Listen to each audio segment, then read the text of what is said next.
Welcome to the Kenneth L Show live on WPPM 106.5 Philadelphia. What's going on? What's good? All right. Let's be clear. I know the city's hurting right now. I know it. The Eagles lost. I get it. I know you're here with me today. You're riding out on 106.5 FM WPPM Philly. I appreciate it. You're locked in on the stream. I appreciate it. You're on LinkedIn worldwide. I appreciate it. But not only did the Eagles lose, then the Sixers doubled down and lost in overtime. So not a good day here for Philly sports, but everything else is good in the city. And I'm positive of this, right? We're broadcasting live here from the Philly Camp Studios in the shadow of Independence Hall. That's a whole nother story considering all the stuff that's going on in the world today. Probably some things that I'm not going to talk about on this platform, but I know that are deep in your mind and deep in our hearts, and condolences to Ms. Good and the family. All right, listen, I want to say today we have a special show, a very, very special show, because I want y'all to put your diamonds up. The Rock is in the building. Julia Rock of Rock Career Development, Brooklyn's own, and I might also add, if I'm correct, Julia spent some time here on North Broad Street, Temple Made. Yeah, Temple Made. Building, right? TU in the building. Julia, all right, welcome to the Kenneth L Johnson Show. Listen, I need you to tell our audience a little bit about yourself before we just jump in and start doing what we do. Right. Well, thank you so much, Ken, for having me. As you correctly said, I am Temple Made. So I did spend my some time in North Philly. So but I'm the founder and CEO at Rock Career Development. And what do? I help leaders, be better. I help them become the leaders that they wish they had. That's really what the business that I offer. So through keynote speaking, training and workshops, coaching and consulting, we serve leadership development and making sure leaders are effective so that employees stay at the organizations where they are and they're engaged. But as you mentioned, I'm from Brooklyn, and so I'm a truth teller. So that's really what I do as part of leadership development. I'm a truth teller. I'm from Brownsville.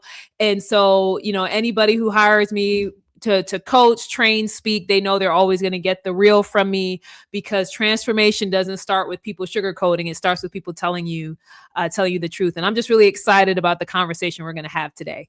Man, I'm excited to have you here. I always get excited when people I consider to be friends support, come through the show. But my friends are different than a lot of other people's friends. My friends are experts in the work that they do.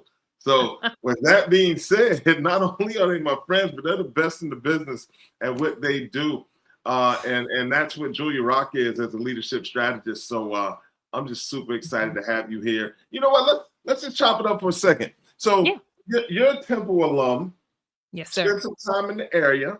I didn't get to check you. I think you were here a few months ago in Philly doing some work, doing what you do. Are you coming back anytime soon? What's popping? So I'll actually be back in the summertime. I will be back in July. So the client that I was with a few months ago, looking to do some expanded work with them. And so I should be back in the July, August timeframe to be back in the city. I hope I can catch you the next time you come back. I know the signals crossed and I wasn't able to on your last visit, but I just always appreciate when you come into the city, coming to Philly, coming to New York, and we link up, because it's always a good time. And I always feel like I learned a little more, not only about you, but about this work and myself in the process. Julia, it's really crazy now. So, I think, just jumping into some of this career stuff is probably the best way to go, right? For these conversations. Right. It's a crazy world we're in right now, for sure.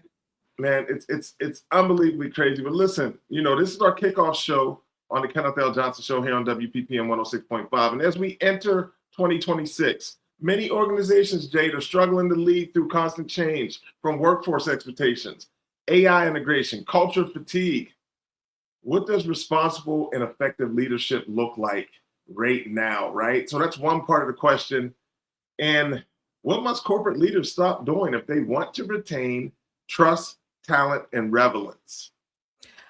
Yeah, so I'll see if I can just blend the answers together. I think part of the challenge with a lot of leaders is that they're looking for what's shiny right now, right? So AI, technology, because it boosts stock price, it boosts attention in the marketplace, and so they're chasing the next big thing. And what the problem is that they're leaving the actual organization behind. And so, what responsible and effective leaders would be doing in this season would stop just focusing on what's the next best thing, but thinking about how do I bring the organization along on this journey with all the changes that are happening, whether it is technology or workforce changes. The people, there's a lot of angst right now. Yeah. And if you're just continuing to shift and move things and not bring your people along, they're wondering, okay, what's next for me? What's next for my career? Can I still be successful in this organization? And so you're going to create a lot of chaos and unrest. And so responsible leaders would be making sure that they're bringing people along on the journey. I think another piece, just staying on the technology front for a little bit, is ensuring that people don't feel inferior to the robots, right? Everyone's talking about how much chat GPT can do and how much all these other tools can do. And it almost makes it sound as if people are inferior to these tools, instead of realizing that the tools are only as effective as the people who can design them, prompt them, and work alongside them to be successful. And so responsible leaders would be paying attention to that and making sure that people understand that we need you. We need your skill set. We need you to lock in and be engaged and to work alongside the technology in order for us all to, move forward. And then one other thing that I would say, just generally speaking, is that responsible leaders right now, they're going to connect and read the room, right? So when you look at the season that we're in, whether it's politically, economically, all the things that are happening, it's important for leaders to look around and see what's happening with their employees and not be tone deaf. Right. And so making sure that you're building those connections with your employees, understanding where they are, understanding what they're going through, what their needs are.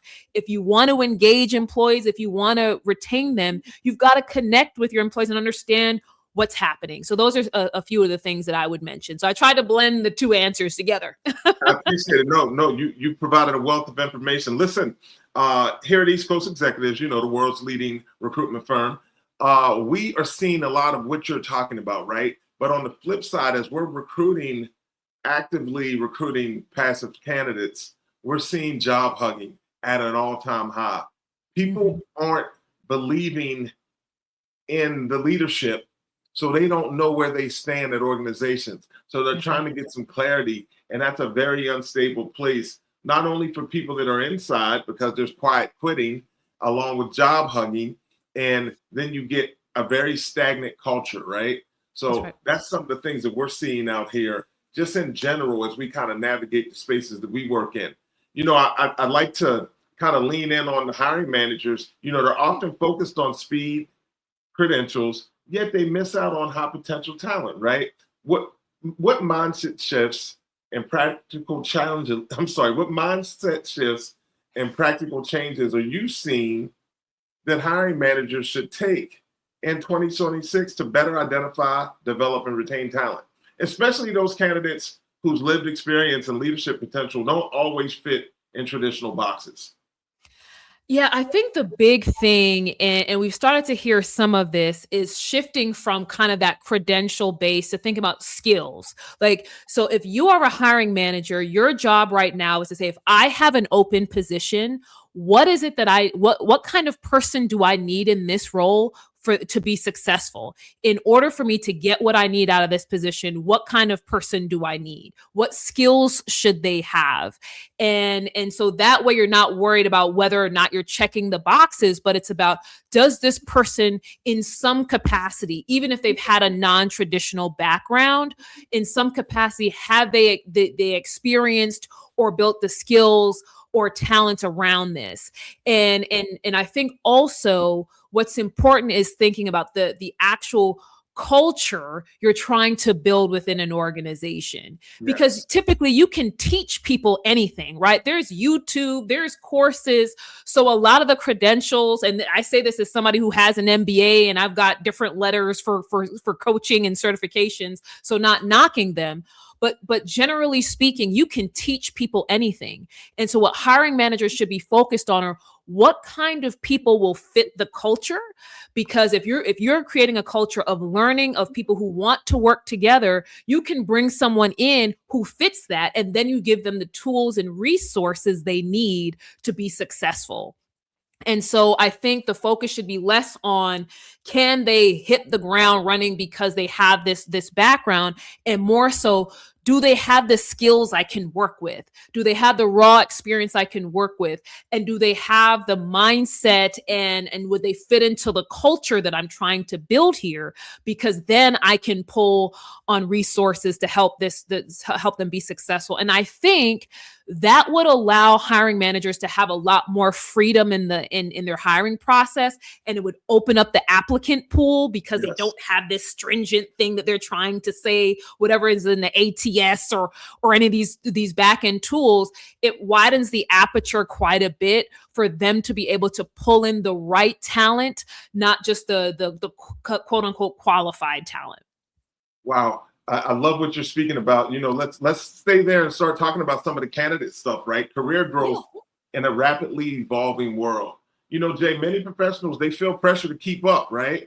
But they aren't always sure what to focus on. So, like, what are the most practical strategies that individuals should prioritize right now to advance their careers with clarity, not burnout, in today's evolving world of work?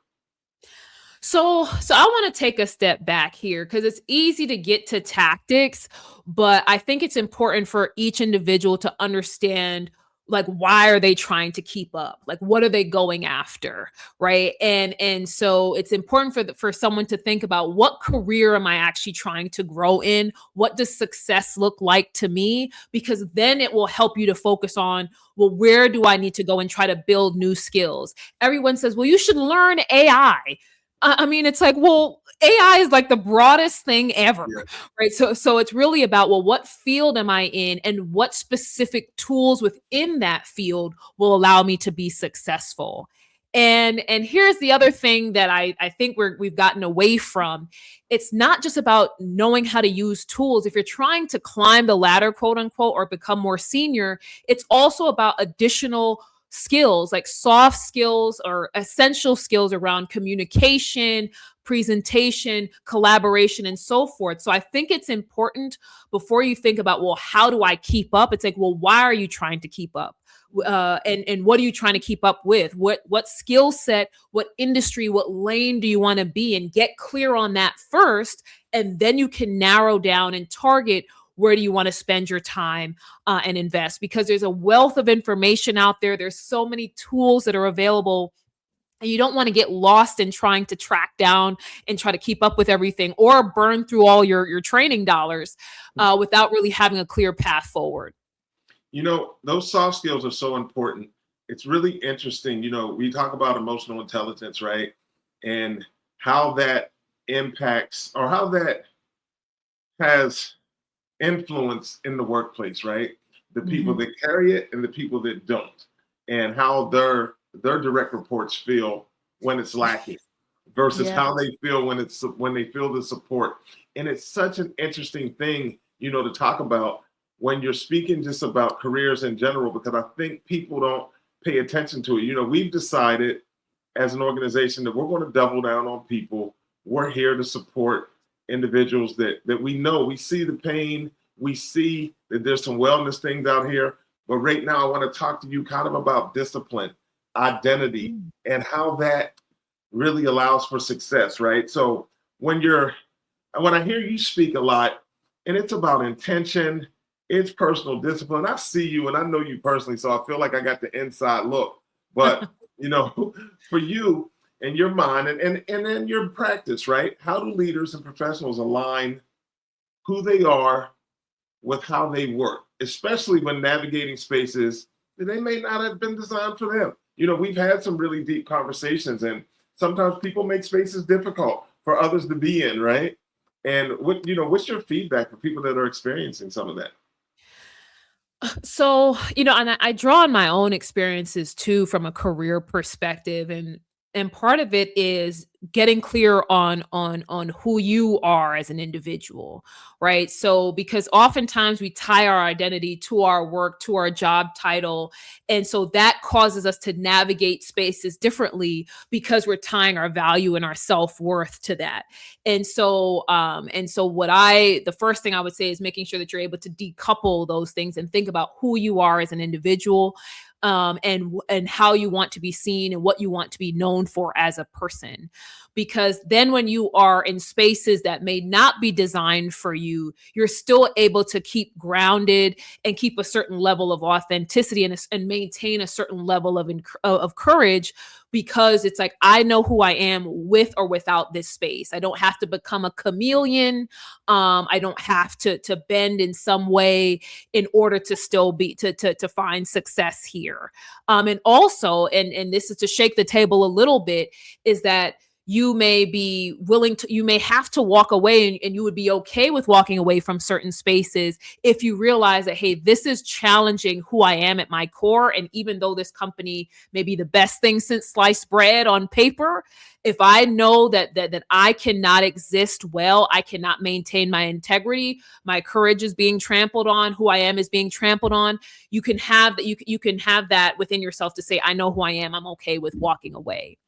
The other thing is, when you're able to get grounded in who you are, it then allows you to find a network of people who may be like-minded and that you can have real conversations with.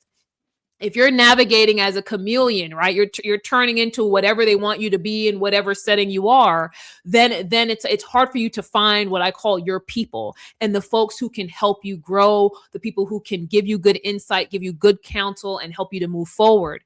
And so when you have that grounding, you're then able to find the right mentors, the right sponsors. And so people who, even if the space is not necessarily designed for you, there may be people there who can speak up on your behalf.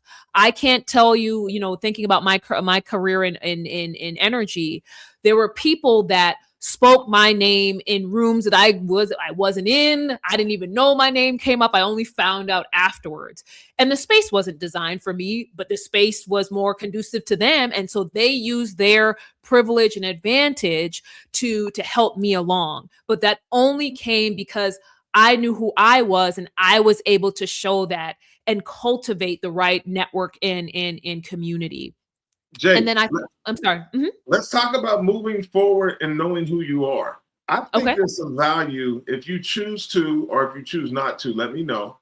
But I think there's some value in your pivot story. Okay. I really do. Can we talk about that?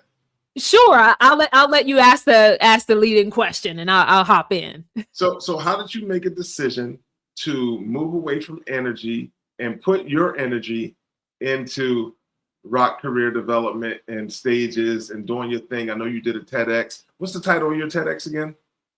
It's Why Everyone Loses When Employees Burn Out.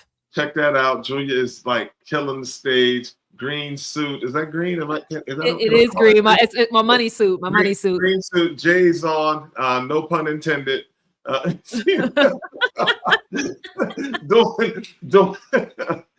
her thing. Representing Brooklyn to the fullest. Listen, and Temple for that reason, for all of that. But talk to us a little bit about, you having the courage to make a pivot. Yeah, and it goes back to knowing who you are. And so, even during my career in energy, I was building rock career development on the side.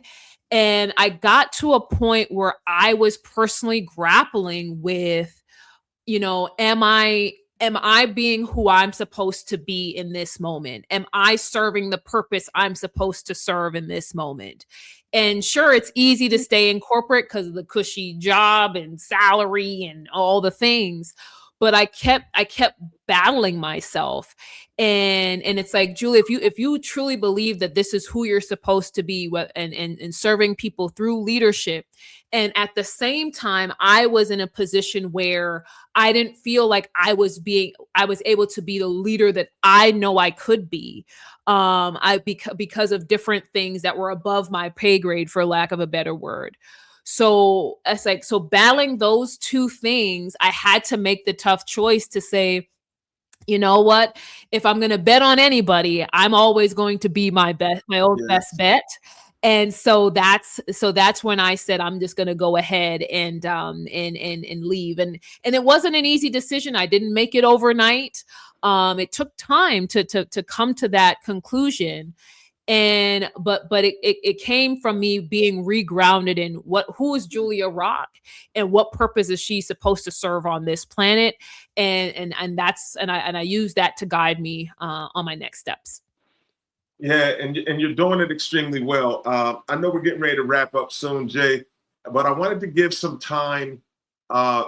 We've had so many conversations, and those conversations have led to us working together on a couple of different platforms.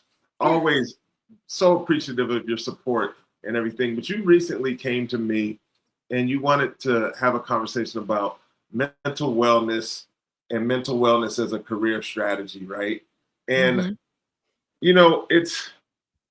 I'll share with our audience, Julia and I have partnered through, and this is basically the preview and the announcement of an upcoming forum, Reclaiming the Future, a forum on mental wellness and career advancement for Black men. And from your experience, we spoke about it, but for our audience, why is mental wellness not just a personal issue, but a leadership and career imperative, right? Especially for Black men. Why was this important to you? I'm braggadocious, so I know why you came and got me. I know why you came and got me to lock in and do this with you. But I'm just appreciative of that. But I also want you to share just a little bit about why you believe this is important and why this is the time. I will say the biggest reason is because I've seen firsthand what happens, particularly for Black men, when they're not performing well at work, what happens to their mental health. And when their mental health is struggling, what happens to their performance at work? The two things are intertwined.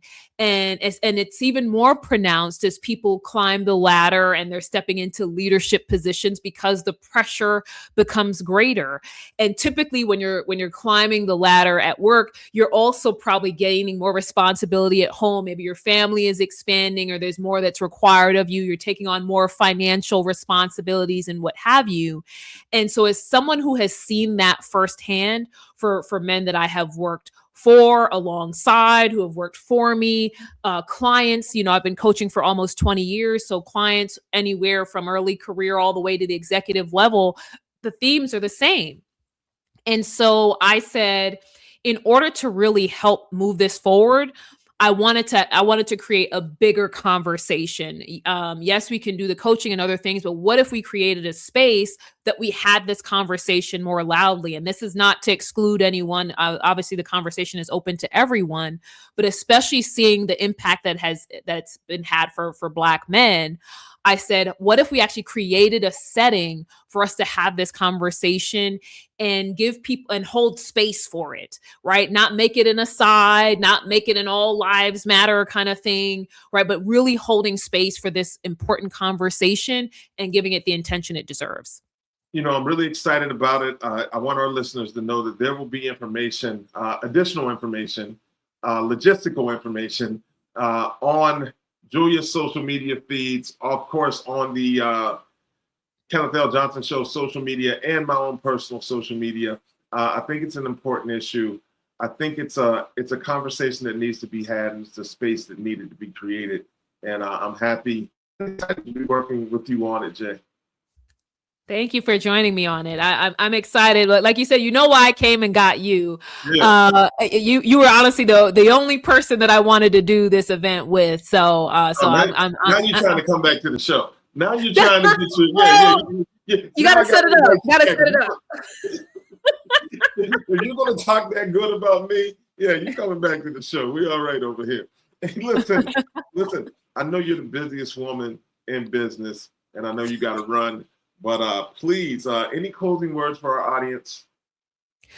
The one thing I will say is for folks who are on the job search right now, I know that it's difficult, and so give yourself some grace in the process, and don't be afraid to ask for help. And it may be that you have to ask in an unconventional way from unconventional people that you may not traditionally ask, but this is a season to get help. We all know the world is struggling at large, and you'd be surprised how many people want to support you in this journey. So give yourself some grace and don't be afraid to ask for help.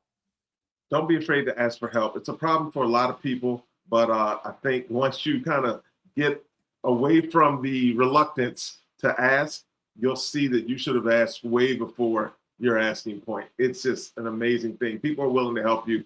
People are willing to take this journey with you.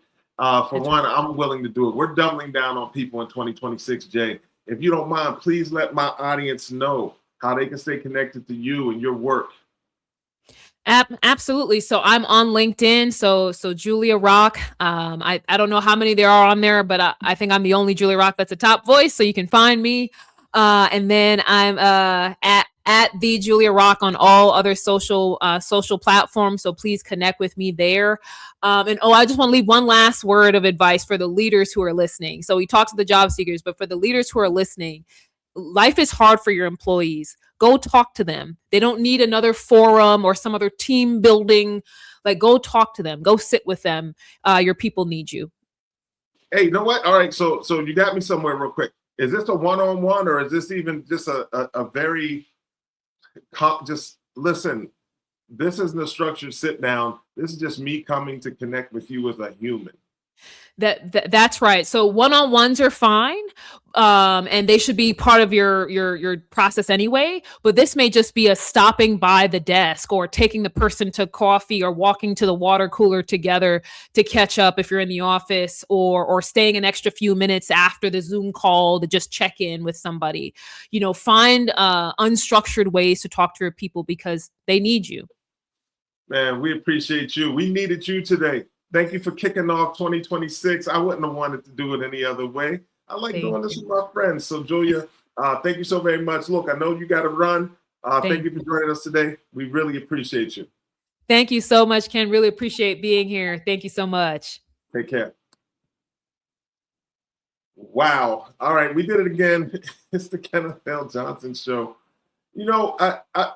Before I even start, let me, as we close today's conversation, I want to thank Julia Rock, CEO and founder of Rock Career Development, for joining us and helping us start 2026 with clarity, purpose, and honesty. That's what I got from that today, right? What stood out today is that, listen, careers don't grow by accident. Leadership doesn't happen on autopilot. And success isn't just about what we achieve. It's about who we become in the process. And that's really what's important. Who are you becoming in the process? So as we move deeper into this year, the Kenneth L. Johnson Show, listen, we'll continue to create space for real conversations about career, culture, and community. That's just who we are. And those are three faces and forces that shape our lives, our leadership, and our collective future. I'm looking ahead to the show this season. I think we're going to continue to have great guests. I want some of the corporate leaders and hiring managers to tap in. I want you on the show. I want to have some conversations. It's not about putting anybody on the spot. It's about finding solutions for the work that we're both here to do and the people we're here to support.